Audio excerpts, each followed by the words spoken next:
Welcome back to Just Chattin'. And this is the series of videos we do on Thursday and Sunday evenings just for our own entertainment.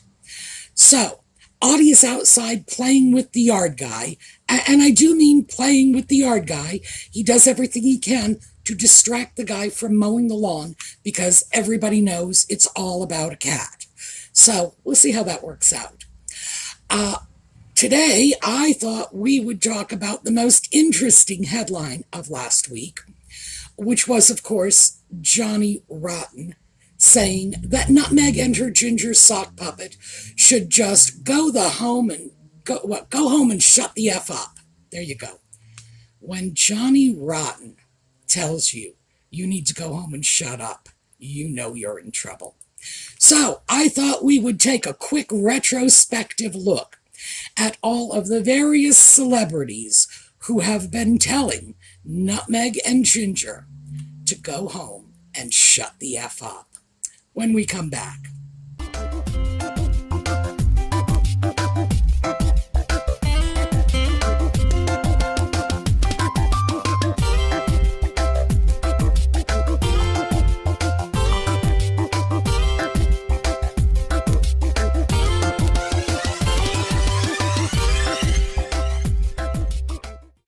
Well, a retrospective of all of the people who have been telling us for eons to watch out for Nutmeg.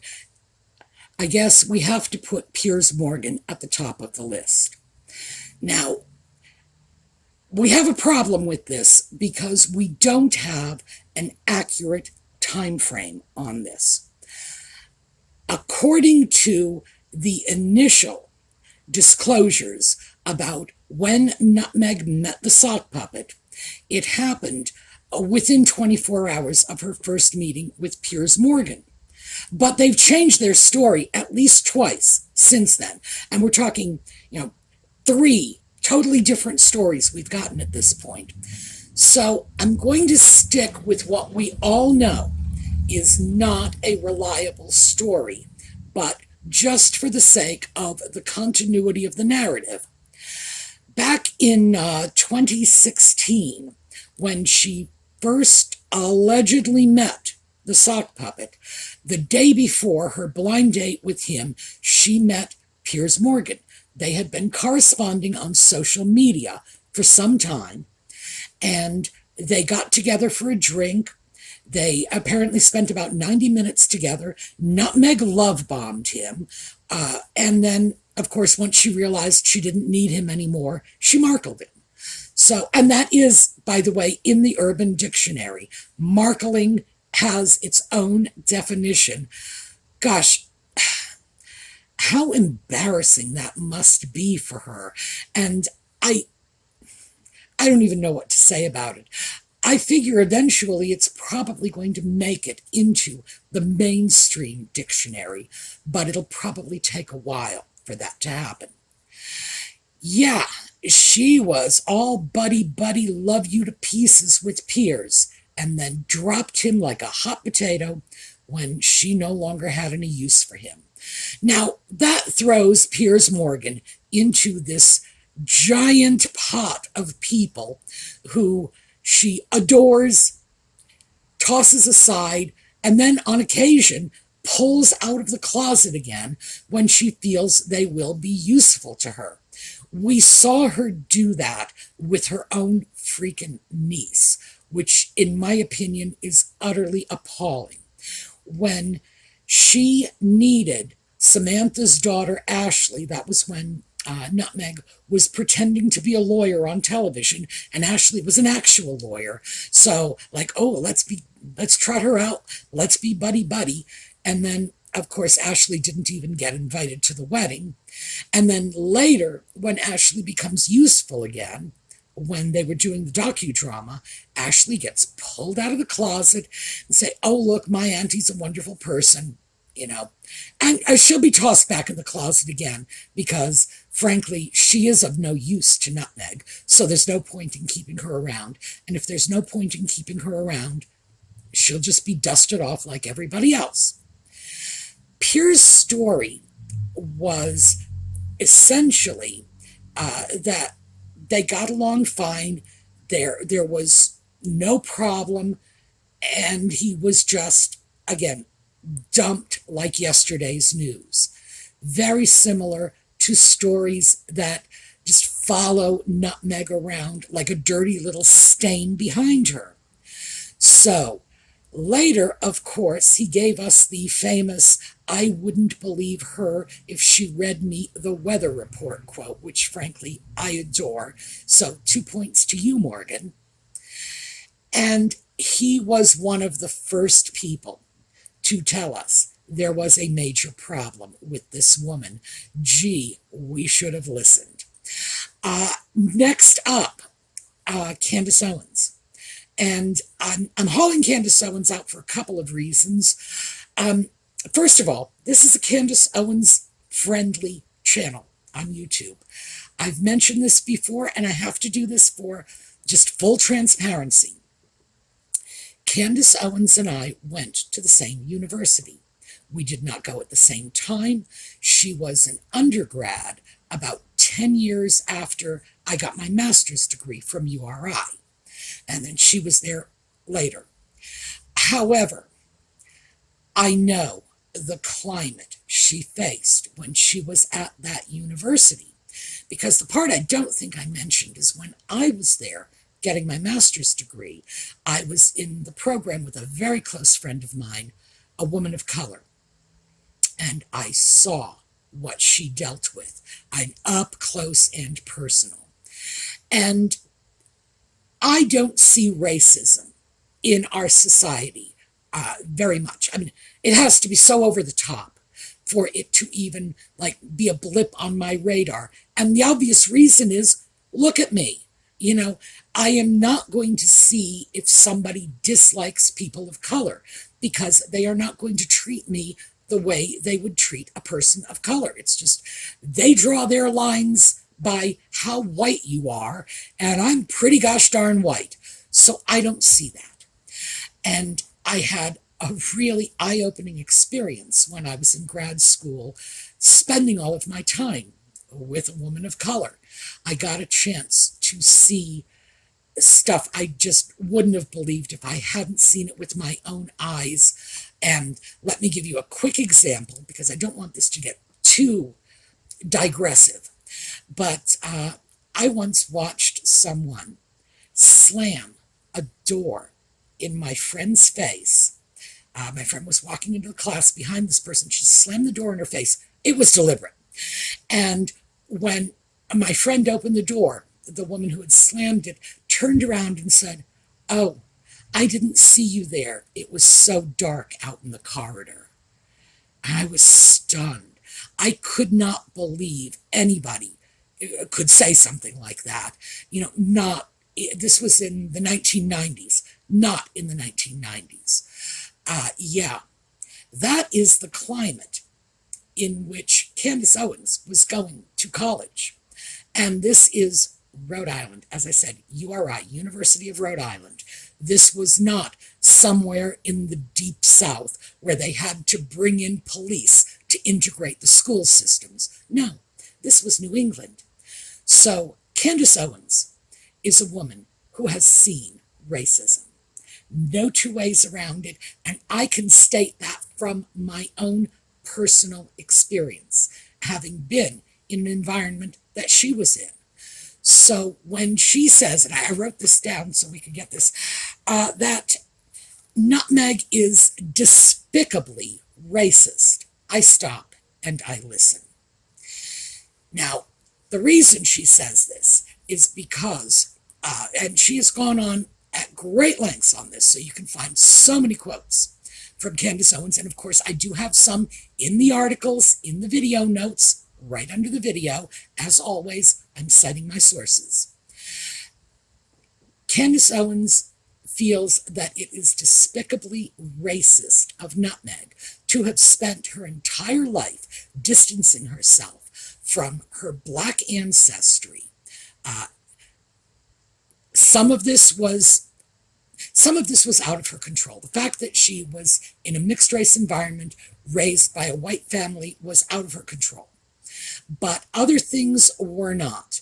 When she was in a highly diverse school system, her friends were all white. When she was in a university with, again, we're talking about diverse, but not as diverse as her high school, which was very diverse.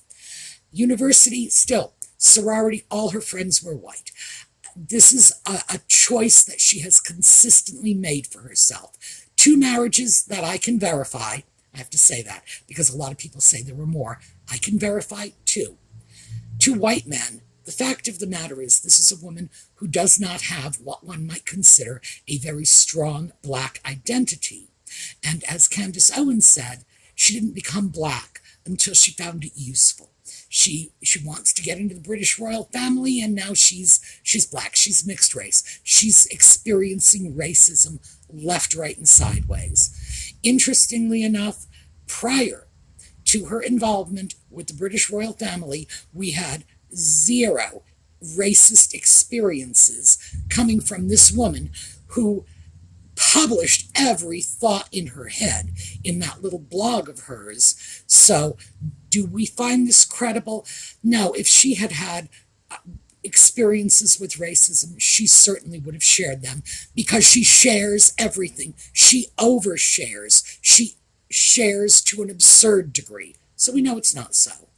And when Candace Owens says that what's going on now is despicably racist, yeah, it kind of is. And you really have to listen, because this is coming from a woman who did live a black life, who did have a black experience, who did have to make it in the world as a black woman. So, yeah, her opinion counts. Not just because we went to the same university either, but it counts independently as well. I have to throw that in. Let's take a look at who else we've got here. Aussie Chrissy Swan. Now, Chrissy Swan is an Australian television personality commentator. And we don't hear a lot of her comments here in the US because, of course, we don't get a lot of Australian news in any case here. She is one of the first people who really hammered in on one of the problems that many, many people have with nutmeg, but very few people have articulated. And that is that she seems to feel nutmeg was phony. That when nutmeg smiled, it was an act. When she related with people, it wasn't her. She was playing a role. She was performing. It's that whole smile that doesn't reach the corners of her eyes. And Chrissy Swan, we probably should have listened to her, because I think she pegged it and pegged it well. Let's see who else we have. Oh, Howard Stern. Now, Howard Stern absolutely chomps on everything and everyone that crosses his path. And his was, and this is a quote, "They come off like such whiny bitches." And that was describing Nutmeg and Ginger. And that was his comment on their docudrama. And I think, again, that summarizes the belief that people all around us had. And when that was captured in that episode of South Park, the Worldwide Privacy Tour, that's why it so resonated with people. People were so sick of the two of them whining about how hard their life is with their private jets and their this and their that. And, we've got it so bad because people want to take our pictures. Meanwhile, while all this is going on, the UK was in a serious energy crisis. This happened in the winter. People were having trouble heating their homes. People were having to choose between heating and eating. And that's what the headlines were saying, heat or eat. That was how bad it was.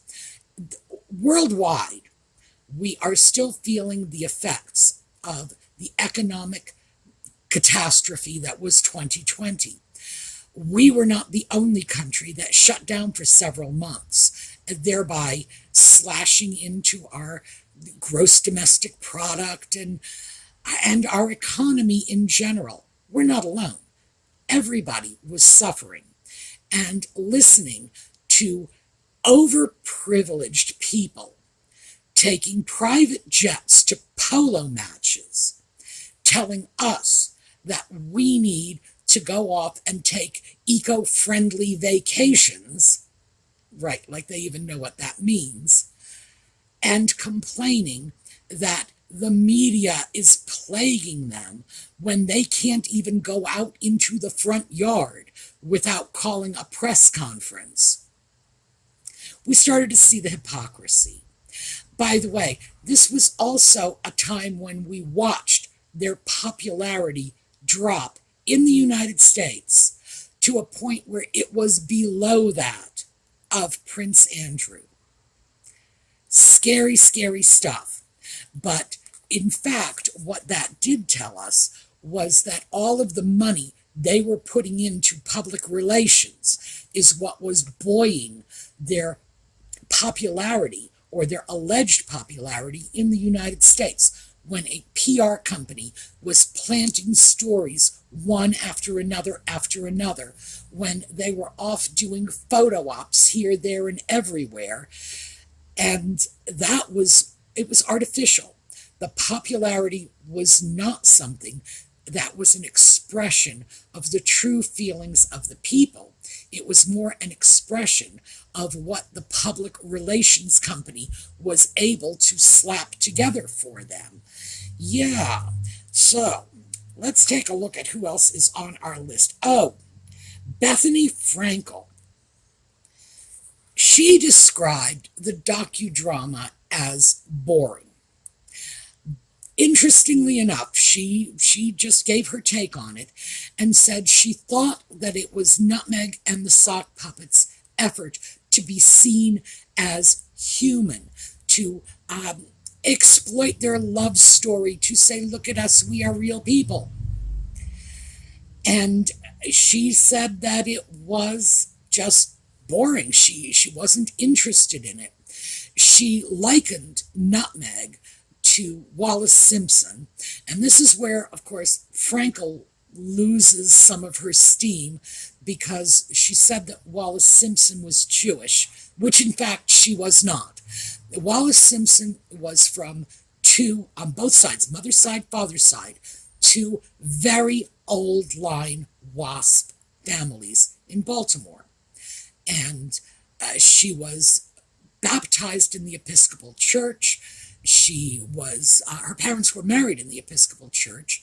She was nominally an Episcopalian throughout her entire life, but there is no evidence of any Jewish ancestry at all. In Frankel's case, I don't think this was an anti-Semitic reference. Frankly, with some people you just wouldn't know, because Frankel herself self-identifies as Jewish.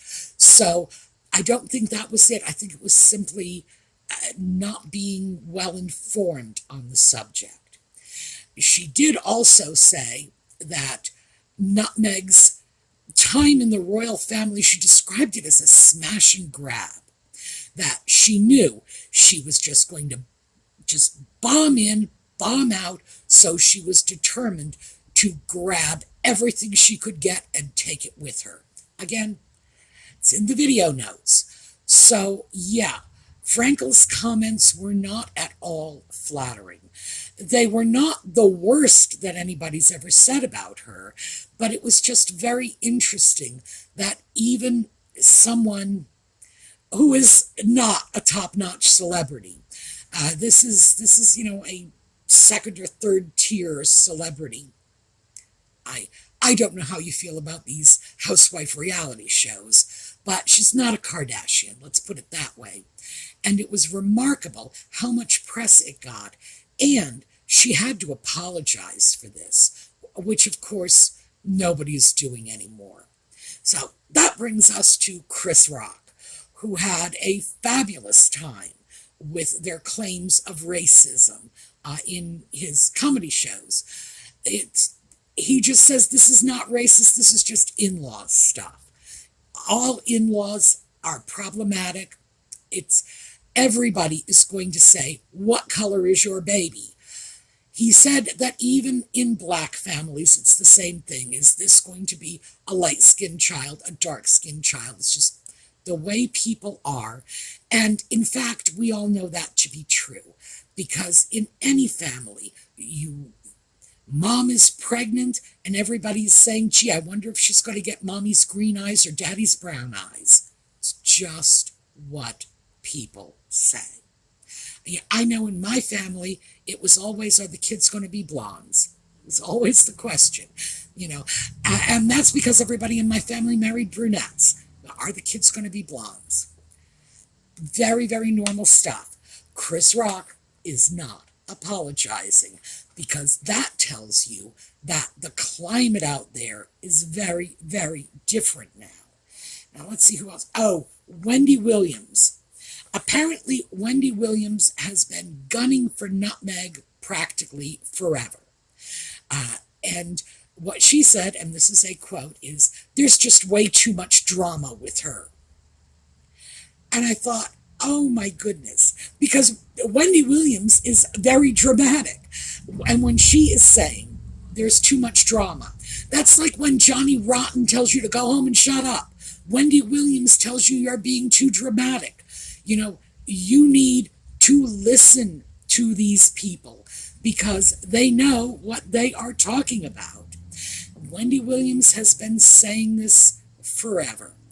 And I think at this point, what we are looking at is it's open season on nutmeg and ginger. Everybody who is anybody is pulling out the stops now.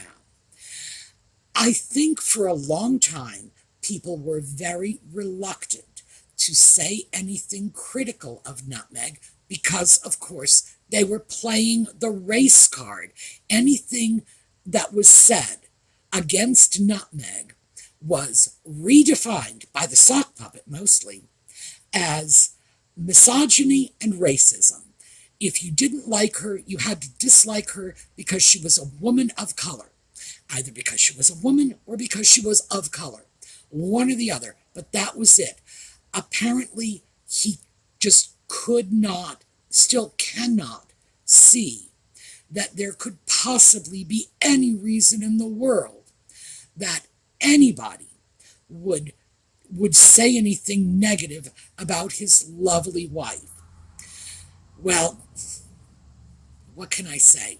We've always known he is not the sharpest knife in the drawer, and this just really, really proves it. Other things that have been pulled out by various celebrities, and again, on the video notes, it's claimed that the comparisons between her and Diana are not doing her any good.